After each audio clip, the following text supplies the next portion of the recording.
Hey everybody, Pete Pardo here. Welcome to another edition of What's Hot with Sea of Tranquility. We've got the new releases flying out the door into our mailboxes. And of course, you know, we cover it all from hard rock and all forms of heavy metal, progressive rock, progressive metal, jazz, fusion, you name it, we do it all. And man, 2018 is off to a great start with lots of really, really cool new music. So let's jump right into it. So our featured album of the day is a extremely notable one. Another sensational release from this band who just, to my knowledge, my experience, they've never put out a bad album and they just keep getting better and better. I'm talking about Kamelot, The Shadow Theory. There's that bad boy right there. You know, this is their third release with current vocalist Tommy, and it's a good one. It's a good one, folks. Again, you know, if you like Kamelot's kind of like symphonic power and progressive metal, very kind of theatrical and bombastic, and you know, Tommy Karavik has just fit right in, taken over from Roy Khan a few years ago, and his vocals are just outstanding. There's great keyboards on here. There's great guitar work, but you know, more importantly, the songs are memorable. They're bombastic. They're melodic.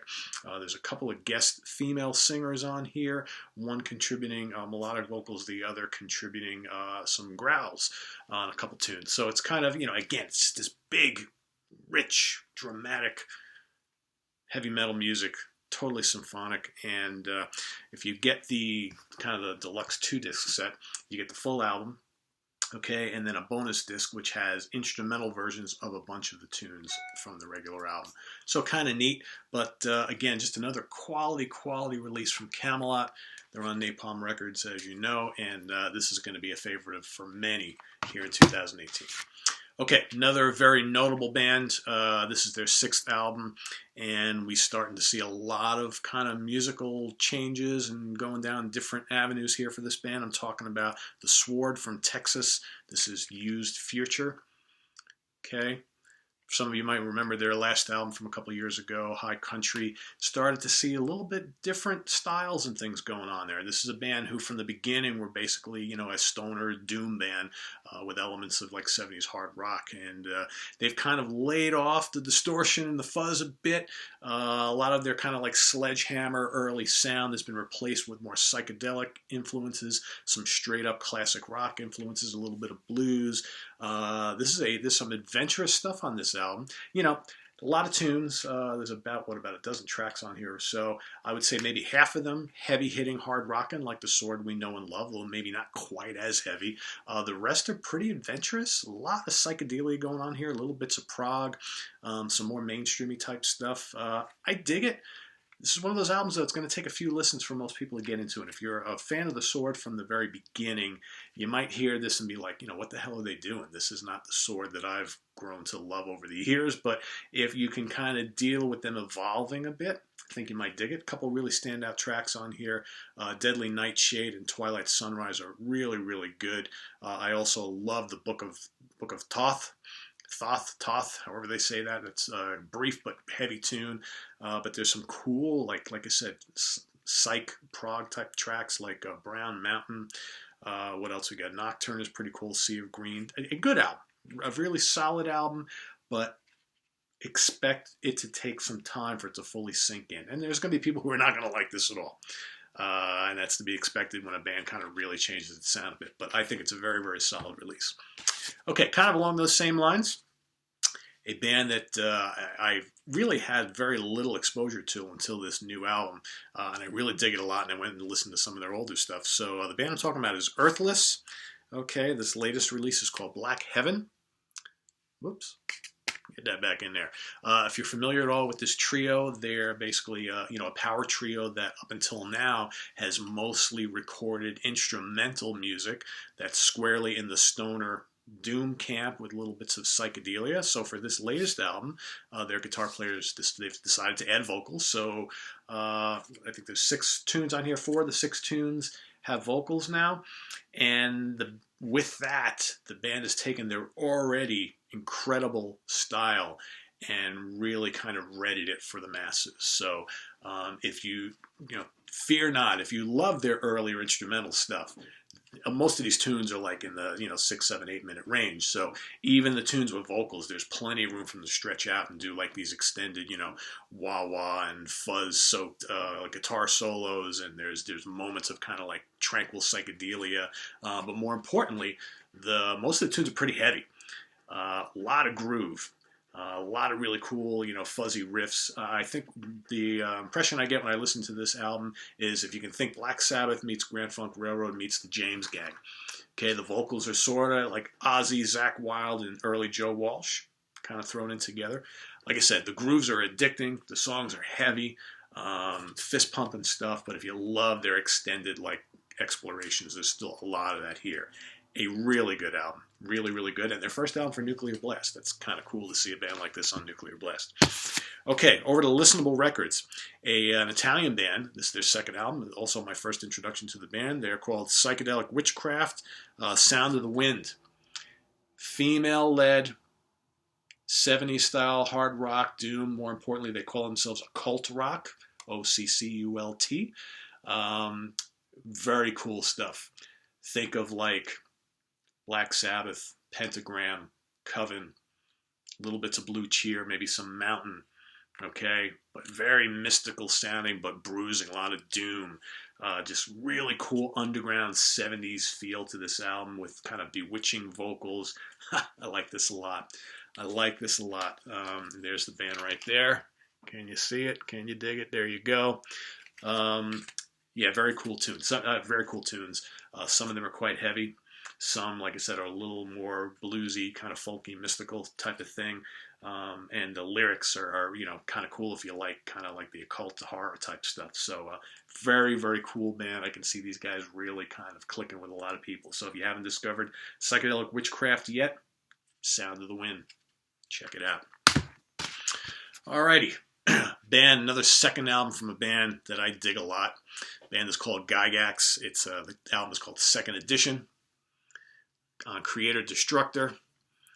This is basically a few guys from various other bands who have taken their love of like Thin Lizzy, classic Thin Lizzy, and made this other band that's exactly what they do. I mean, I'm telling you, if you love classic mid-late 70s Thin Lizzy, that's exactly what you get here. Now, some people might be like, I don't really need to hear another Thin Lizzy, and we've got Black Star Riders, but these guys sound so much like vintage Thin Lizzy. It's scary. Like almost any of these tunes could have been kind of like leftovers from, Jailbreak or Bad Reputation or anything like that. Great twin lead guitars, okay, and the harmonies.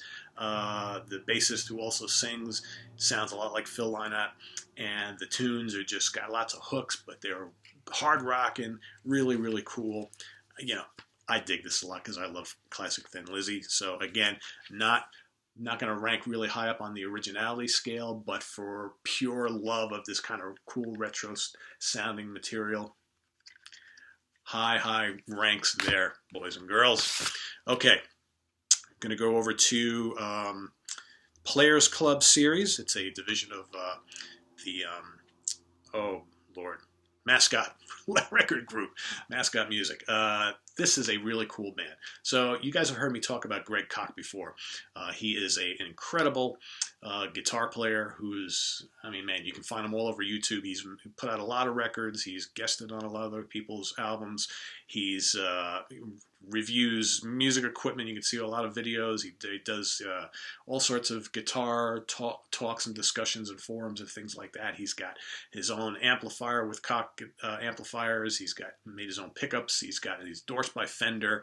I'm talking about Greg Koch's new trio with his son Dylan on drums and Toby Marshall on Hammond B3. They've called themselves the Koch Marshall Trio. The album is called Toby Arrives. All sorts of glare there this morning. Fantastic stuff. All instrumental. It's a mix of jazz and funk and blues and rock, kind of all fused together. Again, guitar, drums, Hammond B3 organ. That's it. A ton of groove. Okay, these tunes are upbeat. They're fun. Greg's guitar work is just off the charts. He's doing some cool, like, bluesy runs and rock riffs and chicken picking and all. It's just really, really tasty stuff. The Hammond solo, you get all these guitar solos and Hammond solos, but the melodies are great. The songs are memorable. I mean, you know, Heed the Boogaloo, Toby Arrives, Funk Meat, Mysterioso, Sin, Repent, Repeat. Just great, great tunes. This is probably going to be one of my favorite instrumental albums of the year. It's just absolutely incredible. Hey, if you love crazy, quirky, original sounding, ripping guitar work, okay, that makes total sense but crosses many musical genres, and if you love the Hammond B3 organ, you need this. Don't wait. Order it up wherever you go to get it from the label, get it from Greg, get it from Amazon, wherever you buy your music, wherever you download or buy your CDs, stream it, whatever needs to be done. Listen to this at all costs. It's fantastic. Can you dig it? Stealing Greg's line there. I dig it. All right, we're going to go over to Sweden now.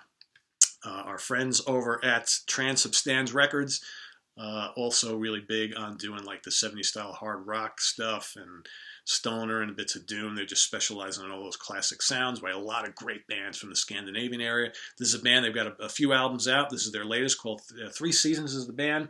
Things Change. There they are on the cover there.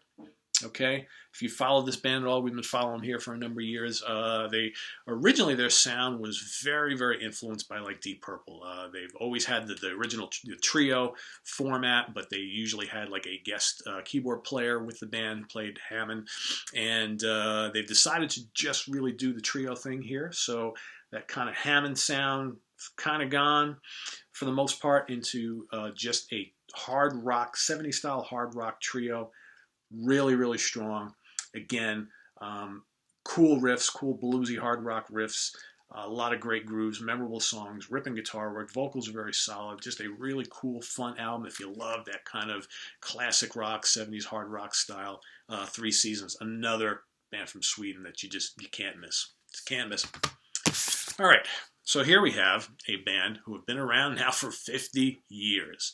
Hard to believe, 50 years. Any band could kind of stay together. Now, granted, take that with a grain of salt. This band that I'm going to mention here have not been together as a working unit for 50 straight years. They came out in the late 60s, 1967, I believe.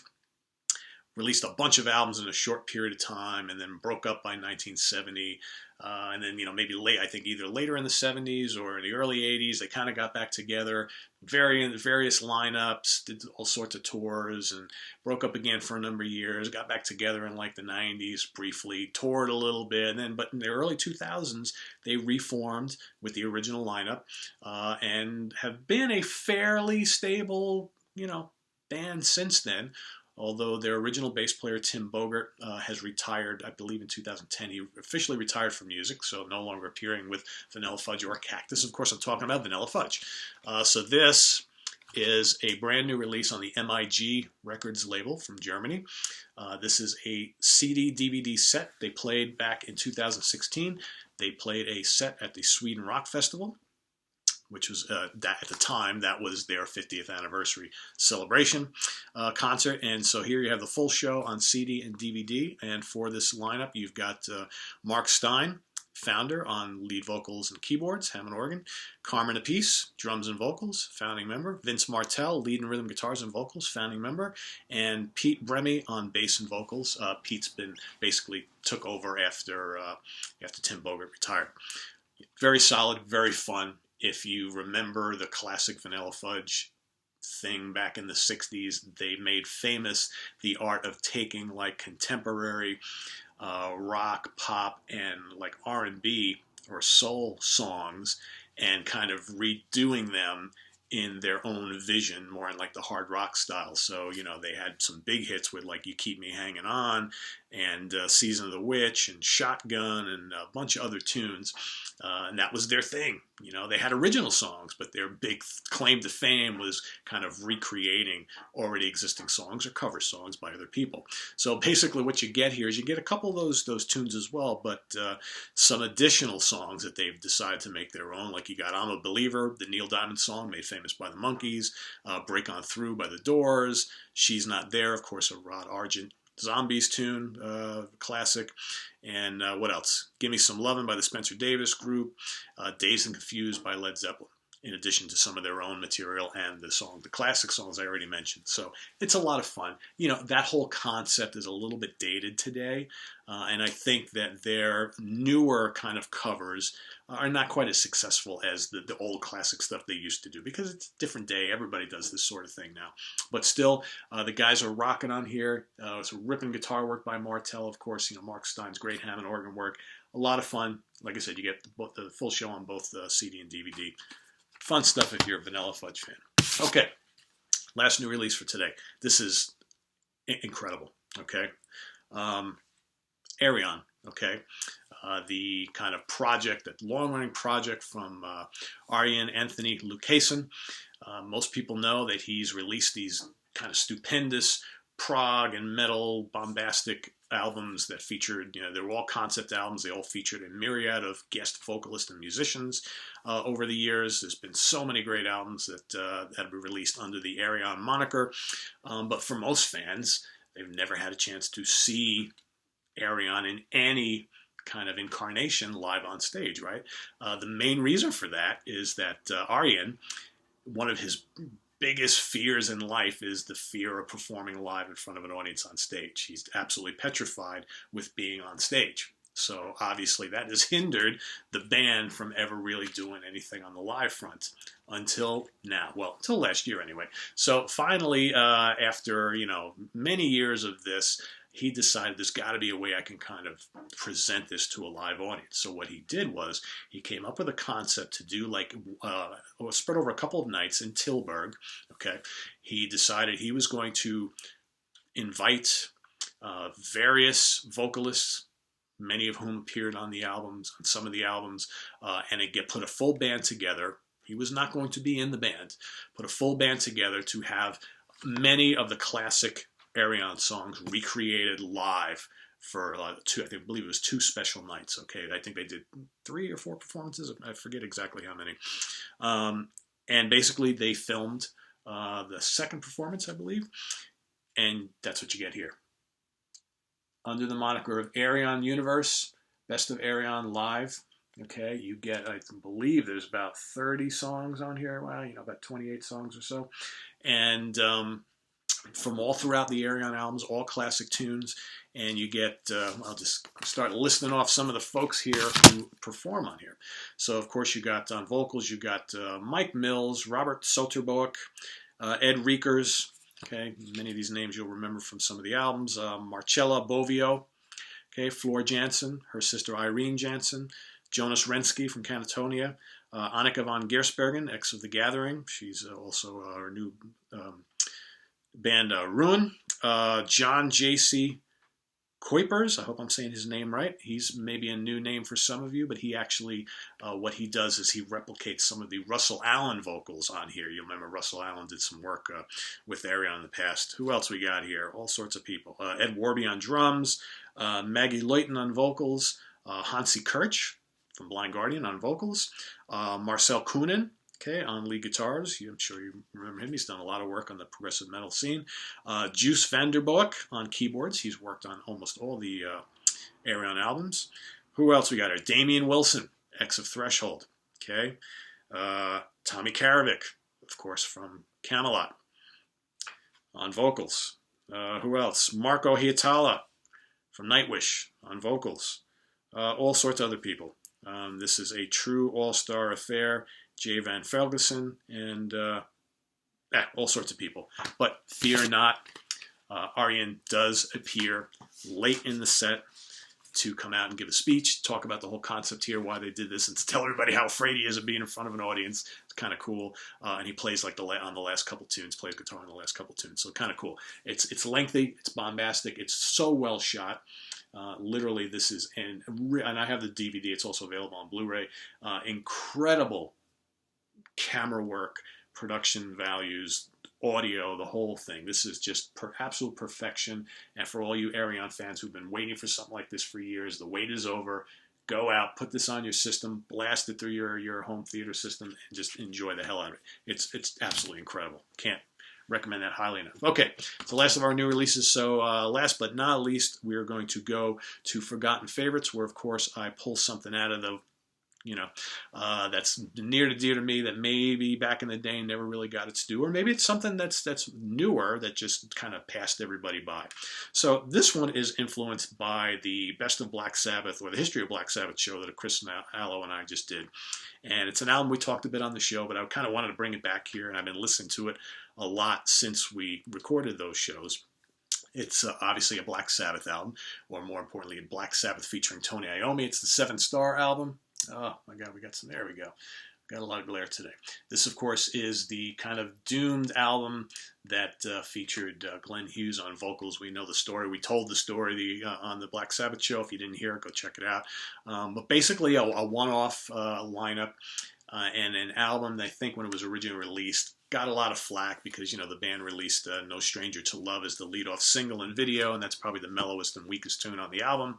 But actually the rest of the album is quite good. It's got some great vocals by Glenn Hughes, the normal Iommi riffing, memorable heavy songs, In for the Kill, Turn to Stone, the title track 7 stars, just a moody, doomy gem. Danger Zone, Heart Like a Wheel is a great kind of bluesy rock tune with searing Iommi guitar solos and a great vocal from Hughes. Angry Heart and In Memory. I like this album a lot when it came out. I still love it to this day. I think if you're a kind of a casual Black Sabbath fan and never check this album out, you should. If you're an old fan of Hughes from his Deep Purple or Trapeze days and you never bothered with this because it was released under the Black Sabbath moniker, you're really missing out. It's fairly accessible, good production on it, and I don't know, really solid. It's my forgotten favorite of the day. Do not forget this one. Do not miss this one. Don't bypass this one. If you haven't listened to it in 20, 30 years, dig it out of your stack and give it another listen. Well worth it. So that's it for today. I'm Pete Pardo. Visit us on the web at www.seaoftranquility.org. We're on Facebook. We're on Twitter. Of course, we're here on the mighty YouTube. Make sure you've been catching a lot of the stuff that we've been posting lately. So again, we got the Black Sabbath history of 2-parter. It's like 2 hours worth of content. You don't miss it. We just did the history of Triumph. We got, I got all sorts. I got another rant I'm cooking up. I'm going to do an episode on classic live albums. That's coming up probably later this week. We did part 2 of my top hard rock and heavy metal albums of the 70s, The Underground. I'm probably going to do a part 3 of that, but give it a few weeks. I'm also going to do a part 2 of my top progressive rock albums of the 70s, The Underground there. So I'm going to go into the more obscure stuff. And we got more artist retrospectives. There's one, I think Chris Allo is going to join me on one in the coming weeks. I think I'm plotting one on Judas Priest, probably one on Maiden. We're going to do a Michael Schenker group one, Scorpions one, a Yes one too. Trying to keep up with all this stuff. It's too much to do. Anyway, be safe, guys. Take care. Make sure you go out and listen to all this music. Okay, check it out. Full reviews on the website. Until next time, take care. See you.